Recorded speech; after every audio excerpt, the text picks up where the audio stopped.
ఈ వీడియోలో తేనెటీగ మనల్ని కుడితే విషం ఎలా వదిలిపెడుతుందో చూపిస్తాను. ఫస్ట్ టైం నన్నైతే కుట్టింది. మేము మా పొలంలో ఒడ్లున్నాయన్నమాట. ఒడ్లు కాటా వేస్తా అంటే ఇంట్లో వేసుకుందామని ఊరికెళ్ళినాము. ఇదే మా పొలము. ఒడ్లు మొత్తం ఎండబెట్టేసినాము, ఎండిపోయినాయి. బస్తాలో పట్టేసి కాటా వేస్తున్నారు. ఏబీజీ పెట్టించుకొని ఇంట్లో అమ్మలేదన్నమాట. ఈసారి రేట్ తక్కువ ఉందని, అందుకే ఇంట్లో వేసుకుందామని వెళ్ళామన్నమాట. అయితే అక్కడే మా బావి ఉంది. ఒకసారి నీళ్ళు ఉన్నాయో లేదో చూద్దామని బావి కాడికి అయితే పోయినాము. బావిలో నీళ్ళు లేవు. అయితే ఇక్కడ పండ్లు ఉన్నాయన్నమాట. ఆ పండ్లు తెంచుదామని తెంచిన, కానీ ఆ చెట్టుకి తేనెటీగ ఉంది. అసలు చూసుకోకుండా నేను తెంచేసరికి ఆ తేనెటీగ కోపం వచ్చినట్టుంది. దెబ్బకి ఒక కుట్టు కుట్టేసి వెళ్ళిపోయింది. నా అదృష్టం బాగుండి ఒక్కటే తేనెటీగ లేచింది.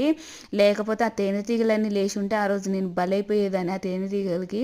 ఫస్ట్ చూసుకోలేదు, చూడకుండా తెంపిన. తర్వాత చూసేసరికి తేనెటీగ ఉందన్నమాట. దెబ్బకే పోయి ఒక టీటీ ఇంజెక్షన్ వేయించుకున్నా. ఫుల్ పెయిన్ వచ్చింది. పెద్దది కుడితే ఎలా ఉంటుందో. వీడియో నచ్చితే లైక్ చేయండి.